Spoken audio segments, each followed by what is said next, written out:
வணக்கம். செல்வகுமாரின்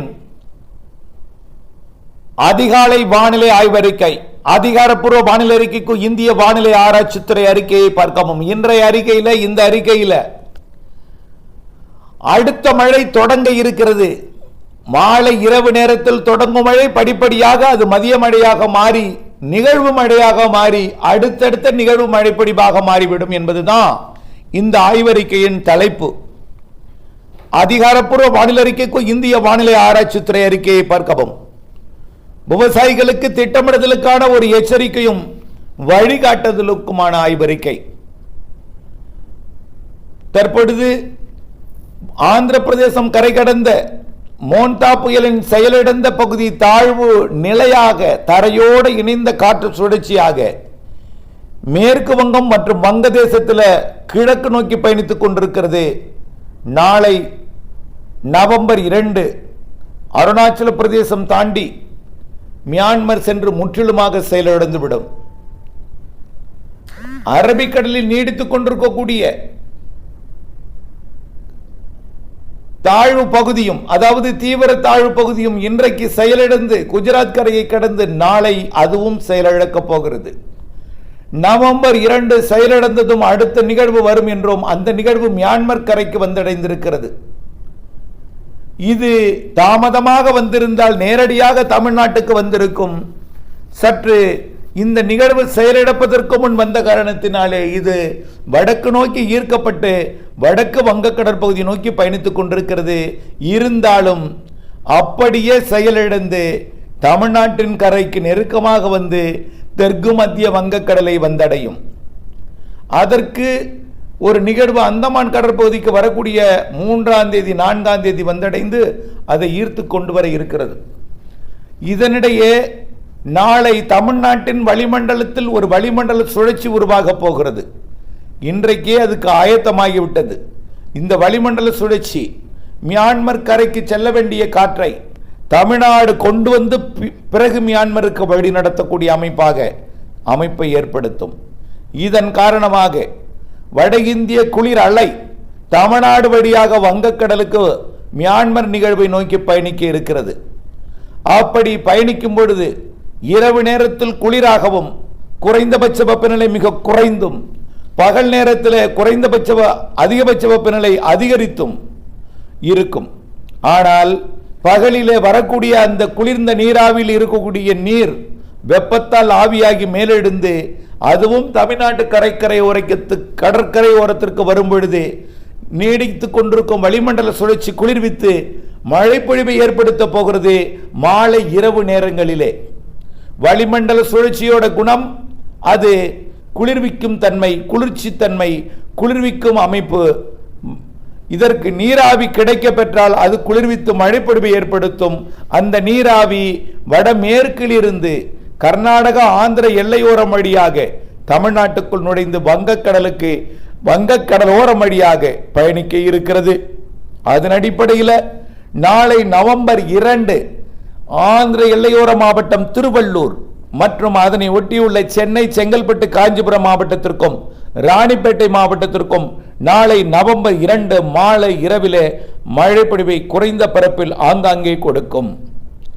நவம்பர் 3 திங்கட்கிழமை அது கர்நாடக எல்லையோரம் ஆந்திர எல்லையோரம் நுழைந்து கிருஷ்ணகிரி மாவட்டத்தின் கிழக்கு பகுதி, தருமபுரி மாவட்டத்தின் கிழக்கு பகுதி, அதாவது கல்வராயன் மலைப்பகுதி, கிருஷ்ணகிரி மாவட்டத்தின் கிழக்கு பகுதி என்றால் அதாவது வேப்பனப்பள்ளி குப்பம் ஒட்டிய பகுதி, அதற்கு கிழக்கே இருக்கக்கூடிய அனைத்து மாவட்ட பகுதி வழியாகவும், அதாவது திருப்பத்தூர், வேலூர், ராணிப்பேட்டை, திருவள்ளூர் மற்றும் சென்னை, செங்கல்பட்டு, காஞ்சிபுரம், திருவண்ணாமலை, கள்ளக்குறிச்சி, விழுப்புரம், புதுச்சேரி, கடலூர் மற்றும் சேலம் கிழக்கு பகுதி, நாமக்கல் கிழக்கு பகுதி மற்றும் அரியலூர், பெரம்பலூர் வழியாக கடலூர் மற்றும் மயிலாடுதுறை, காரைக்கால், நாகப்பட்டினம், திருவாரூர், தஞ்சாவூர் வழியாக திருச்சி மாவட்டத்தின் வடக்கு பகுதி, கிழக்கு பகுதி வழியாக வங்கக்கடலை டெல்டா வரைக்கும் வந்து மழைப்பொழிவை கொடுக்கும். 3ஆம் தேதி திங்கட்கிழமை மாலை டெல்டா வரைக்கும் வராமல் அது கடலூரோட அல்லது மயிலாடுதுறையின் வடக்கு பகுதியோடு நின்றுவிட்டால் 4ஆம் தேதி அதாவது செவ்வாய்க்கிழமை கனமழை பொழிவை கொடுக்கும் டெல்டாவிற்கு. மாலை இரவு நள்ளிரவு அதிகாலை நேரம் மட்டும் இந்த மழைப்பொழிவு கொடுக்கும். கர்நாடக எல்லையோரத்தில் முதலில் மழைப்பொழிவு தொடங்கும். பிறகு வட உள் பகுதிகள் வடகடலோரம், பிறகு அப்படியே கொஞ்சம் கொஞ்சமாக தெற்கே வந்து இறுதியில நள்ளிரவு அதிகாலைக்குள் கடலோரத்திலே கொடுக்கும் மழை டெல்டா உட்பட. பிறகு 4ஆம் தேதி அது புதுக்கோட்டை மற்றும் ராமநாதபுரம் மாவட்ட தொண்டி வரைக்கும் கூட மழை பொழிவை கொடுக்கலாம். 5ஆம் தேதி நீலகிரி, கோயமுத்தூர், ஈரோடு உட்பட கரூர், கிருஷ்ணகிரி, தருமபுரி மாவட்டத்தோட மேற்கு பகுதி உட்பட மற்றும் சேலம், நாமக்கல் உட்பட ஈரோடு, கோயமுத்தூர் வடக்கு, திருப்பூர் வடக்கு ஓரம் மற்றும் கரூர் வடக்கு பகுதி, காவிரி கரையோர பகுதி மற்றும் நாமக்கல், சேலம் எல்லாம் திருச்சிக்கும் மழைப்பொழிவை கொடுத்து புதுக்கோட்டை, சிவகங்கை, ராமநாதபுரத்திற்கும் மழைப்பொழிவை கொடுக்கும். 5ஆம் தேதிக்கு பிறகு அனைத்து மாவட்டங்களுக்கும் மழை உண்டு. தென் மாவட்டங்களுக்கும் மேற்கு தொடர்ச்சி மலை மாவட்டங்களுக்கும் கொஞ்சம் ஒதுக்குதலுடன் கூடுதல் பரப்பில் கொடுக்கும். அதாவது ஒதுக்குதலுடன் பெய்யும் இடத்துல வலுத்த மழைப்பொழிவை கொடுக்கும். ஒதுக்குதல் இருக்கும். வடக்கே பரவலாக கொடுக்கும். இறுதியில் அந்த நிகழ்வு தமிழ்நாட்டின் வளிமண்டல தென் மாவட்டம் வழியாக அரபிக்கடல் நோக்கி நகரும். அரபிக்கடல் நோக்கி நகராவிட்டாலும் வளிமண்டலத்தில் நீடித்து கொண்டே இருக்கும் வரக்கூடிய 8ஆம் தேதி வரை. இதனால தென் மாவட்டங்கள் உட்பட, மேற்கு மாவட்டங்கள் உட்பட, டெல்டா உட்பட அனைத்து மாவட்டங்களுக்கும் 5ஆம் தேதியிலிருந்து 9ஆம் தேதி வரை மாலை இரவு மழைப்பொழிவை நள்ளிரவு அதிகாலையும் ஆங்காங்கே கொடுத்து கொண்டிருக்கும். ஆக 8ஆம் தேதி வரை கொடுக்கக்கூடிய மழை 2ஆம் தேதி திருவள்ளூரில் கடலோரம் தொடங்குகிறது. 3ஆம் தேதி பெரும்பாலான பரப்பில் வடகடலோரம், 4ஆம் தேதி பெரும்பாலான மாவட்டங்கள் வடகடலோரம், வடவுள் பகுதி, டெல்டா. அனைத்து மாவட்டங்களுக்கும் 3, 4, 5, 6, 7, 8 ஆகிய தேதிகளிலே மாலை இரவு மழைப்பொழிவை கொடுக்கும். காலையில் கடும் வெயில் இருக்கும். அறுவடை என்றால் செய்யலாம், ஆனால் மாலை மழை வரும் என்பதை நினைவில் கொள்ள வேண்டும். டெல்டா மாவட்டங்களை பொறுத்த வரைக்கும் 3ஆம் தேதி மதியம் வரை மழை வாய்ப்பில்லை. 3ஆம் தேதி மாலை இரவு மழை இருக்கிறது. 4ஆம் தேதி உறுதியாக இருக்கிறது. திருவள்ளூரை பொறுத்த வரைக்கும் இன்றைக்கு மழை வாய்ப்பில்லை, ஆனால் நாளை மாலை மழை இருக்கிறது. கண்டிப்பாக 3ஆம் தேதி மழை இருக்கிறது. தினசரி மழை இருக்கிறது. அதற்கு அப்புறம் எல்லா நாளும் மாலை இரவு நள்ளிரவு அதிகாலை தான். ஒரு முறை மட்டுமே பெய்யும். 1 மணி நேரம் பெய்யலாம், அரை மணி நேரம் பெய்யலாம். வந்து வேகத்தில் பெய்துவிட்டு அடுத்த ஊருக்கு போகலாம். சில இடங்களிலே நீடித்து நின்று பெய்யலாம். இப்படி இருக்கும். ஆனால் ஒதுக்குதலுடன் தான் மழை இருக்கும். மாலை இரவு வெப்பச்சலன இடிமழை பொழிவு என்பதை புரிந்து கொள்ள வேண்டும். நிகழ்வு மெல்ல தமிழ்நாட்டின் கரையை நெருங்கி வந்ததும் அது கிழக்கு காற்றை கொண்டு வந்துவிடும். அப்பொழுது நல்ல மழை பொழிவை அதிகாலை நேரத்தில் கொடுக்கும். காலை நேரத்தில் ஓய்வெடுத்து மீண்டும் மதிய மாலை நேரத்தில் மீண்டும் மழைப்பொழிவு எந்த நேரமும் கொடுக்கும் மழை 8ஆம் தேதிக்கு மேல். அந்த நிகழ்வு இங்கே நீடித்துக் கொண்டிருக்க புதிய நிகழ்வு வங்கக்கடலுக்கு வந்து ஒரு காற்றழுத்த தாழ்வு பகுதியாகி, நன்கமைந்த தாழ்வு பகுதியாகி, மண்டலமாகி அது தமிழ்நாட்டின் கரையை கண்டிப்பாக இந்த மாதம் 8ஆம் தேதியிலிருந்து 15ஆம் தேதிக்குள் தீவிரமடைந்து வந்து கடப்பதற்கு வாய்ப்பு இருக்கு. இந்த மாத 10ஆம் தேதிக்கு மேல் உறுதியாக 15, 16ஆம் தேதிக்குள் கண்டிப்பாக தமிழ்நாட்டின் கரையை கடக்கும் என்பதில் மாற்றம் இல்லை. நல்ல மழை இருக்கிறது. இந்த வானிலை அமைப்பு எந்தவித மாதிரிகளும் காட்டாது. எந்தவித உலக வானிலையாளர்களும் சொல்ல மாட்டார்கள். இப்பொழுதைக்கு தயவு செய்து குழப்பம் இருக்கிற காரணத்தினால்தான் இந்த வார்த்தையை பயன்படுத்துகின்றேன். மழை இல்லையே, மாதிரிகள் காட்டவில்லையே, பெரிய அளவிலே மழை காட்டவில்லையே, நிகழ்வுகள் வருவதாகவே காட்டவில்லையே, நூற்றுக்கணக்கான மாதிரிகள் இருந்தாலும் அத்தனையும் குழப்பமான வானிலையை தான் காட்டிக் கொண்டிருக்கிறது. ஒருமித்த கருத்து ஏதும் இல்லையே என்ற குழப்பம் உங்களுக்கு இருக்கலாம். எந்த குழப்பமும் வேண்டாம், பொறுத்திருங்கள்.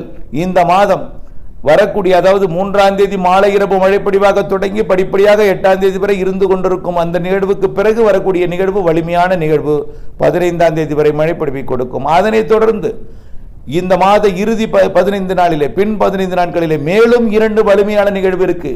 நிகழ்வு எல்லாம் தமிழ்நாட்டுக்கானதே என்பதை நீங்கள் புரிந்து கொள்ள வேண்டும். இப்பொழுது உங்களுக்கு எதுவும் தெரியாது, சொன்னாலும் நம்பிக்கை வராது, மாதிரிகளும் காட்டாது. உங்களை குழப்பம் மட்டுமே கொடுக்கும், நிம்மதி இழக்க செய்யும்.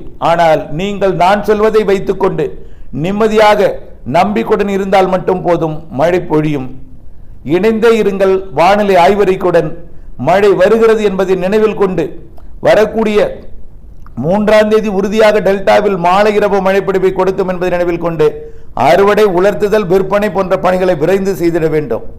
3ஆம் தேதி மாலை இரவு கண்டிப்பாக மழை இருக்கிறது என்பதன் காரணமாக அறுவடை செய்த தானியங்களை 3ஆம் தேதி மாலை இரவு மூடி பாதுகாத்திட வேண்டும். அன்றைய தேதியிலிருந்து தினசரி மாலை இரவு மழை இருக்கிறது என்பதை நினைவில் கொண்டு மூடி பாதுகாத்திட வேண்டும். முதல் நாள் மழை அறுவடையை நினைத்து விட்டால் காய்ந்த பிறகு அறுவடை செய்வதற்கு ஏற்ற நேரம் ஒவ்வொரு நாளும் முற்பகலில் கிடைக்கும். ஆனால் மாலை மழை வந்துவிடும் என்பதை நினைவில் கொள்ள வேண்டும். பிறகு அது வளிமண்டல சுழற்சி கிழக்கு திசை காற்றை கொண்டு வரும் அளவிற்கும் பிறகு வலுவான நிகழ்வு வருவதற்கும் வானிலை அமைப்பை ஏற்படுத்தும் என்பதை நினைவில் கொண்டிருக்க வேண்டும். ஆகவே இனிமேலும் நீங்கள் முன்னெச்சரிக்கை எடுத்து திட்டமிடுதல், வானிலை ஆய்வறிக்கையுடன் இணைந்திருத்தல் போன்ற பணிகளை நீங்கள் செய்யாவிட்டால் உங்களுடைய முதலீடு என்பது கேள்விக்குறியாகிவிடும். கண்டிப்பாக துல்லிய மேலாண்மை, துல்லிய இடைவெளி அறிந்து துல்லியமாக திட்டமிட்டு நீங்கள் பணி செய்தால் மட்டுமே லாபம் அடைய முடியும். தயவு செய்து இணைந்தே இருங்கள். அப்டேட்ஸுடன் அறிந்து புரிந்து பயன்பெற அன்போடு கேட்டுக்கொள்கிறேன். நன்றி.